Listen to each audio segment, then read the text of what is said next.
حاب أكلمكم اليوم عن آلام شائعة بين الناس، سواء كانوا رياضيين أو غير رياضيين، ألا وهي آلام الكوع.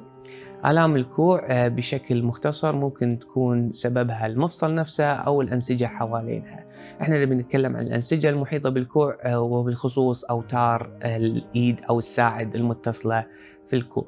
المرض أو الحالة هذه معروفة بين الناس بألم التنس أو مرفق التنس، اسمه بالإنجليزي اسمه تنس ألبو، وفي الجهة الثانية المقابل لها الجولفر ألبو أو ألم الجولف أو كوع الجولف. هي بكل بساطة آلام ناتجة عن التهابات في الأوتار اللي تصل العضلات الساعد بالكوع ومفصل الكوع، تنتج عن زيادة في استخدام الكوع، استخدام سيء أو خاطئ إذا أنت كنت رياضي مثلا تلعب كرة تنس، سلة، جولف، أو أي رياضة تستخدم فيها حركة الكوع بشكل مستمر ومتكرر، أو إذا أنت كنت من الناس اللي وظيفتهم تحتم عليك استخدام إيدك بشكل متكرر، سواء كان في السيارة أو في المكتب. الألم هذا نوصفه بشكل بسيط إنه يكون ألم أسفل الكوع، ما يكون في داخل الكوع نفسه. الألم ممكن يشتد معاك في حال إذا أنت حاولت تشيل أغراض ثقيلة أو إن تدفع أغراض على حسب نوع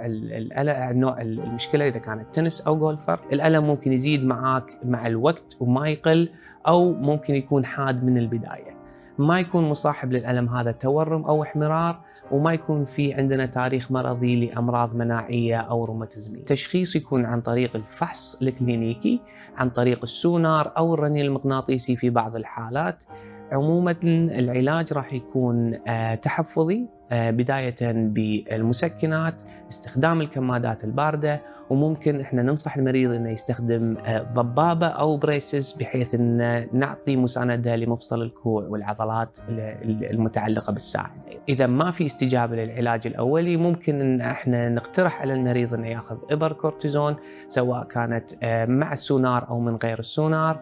ابر الكورتيزون ممكن تكون مفيدة لبعض الناس. غالبية الناس الآلام مالتهم تستجيب للعلاج التحفظي اللي هو يكون بزيادة عليه العلاج الطبيعي، ولكن في بعض الحالات ممكن يحتاج تدخل جراحي.